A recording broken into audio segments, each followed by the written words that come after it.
नमस्कार, सुनीता किचनमध्ये तुमचं सगळ्यांचं मनापासून स्वागत करते। आज मी तुम्हाला कारल्याची चटणी बनवून दाखवणार आहे। तर इथं मी 2 कारली घेतली होती, ती भाजून ही अर्धी वाटी कारल्याचा किस झालेला आहे। आता मी गॅस पेटवून घेते।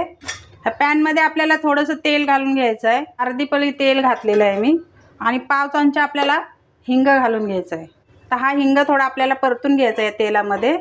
आता ही कढीपत्त्याची पानं घेतलेत ना आपण, ती ह्याच्यामध्ये एकदम सुरसुरीत होईपर्यंत भाजून घ्यायची।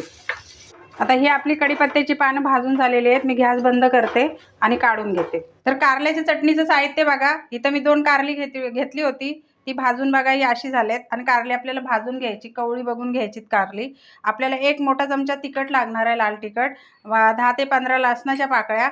इथं खोबरं मी घेतले 1 वाटी, म्हणजे सुकं खोबरं, ते भाजून घेतलेलं आहे मी।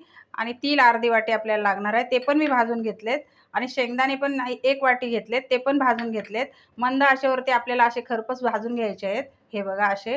तुम्हाला जर साली काढून टाकायचे असले तर टाकू शकता। मी साली काढलेल्या नाही, कारण सालीमुळं ह्या चटणीला स्वाद चांगला येतो। आता हे सगळं आपण मिक्स करायचं आणि मिक्सरवरती बारीक करून घ्यायचं। इथं आपली कारल्याची चटणी मी बनवून घेतली। ह्या कारल्याच्या चटणीचं महत्त्व म्हणजे कसं, ही आपल्या पोटाच्या विकारासाठी एकदम उत्तम चटणी चांगली आहे। आणि ही आपण 4 दिवसांनी किंवा 8 दिवसांनी खाल्ली पाहिजे। ही चटणी खाताना कडू अजिबात लागत नाही, तुम्ही करून बघा। आणि पावसाळ महिन्यात तर ही 4-8 दिवसांनी अगदी आठवणीने करून खा, ही चटणी एकदम उत्तम आहे। आजची रेसिपी कशी वाटली कमेंट करून मला नक्की सांगा। व्हिडिओ आवडला असेल तर व्हिडिओला लाईक करा, शेअर करा, चॅनलला सबस्क्राईब करायला विसरू नका। पुन्हा भेटूया अशीच एखाद्या नवीन रेसिपीसह। व्हिडिओ बघितल्याबद्दल धन्यवाद।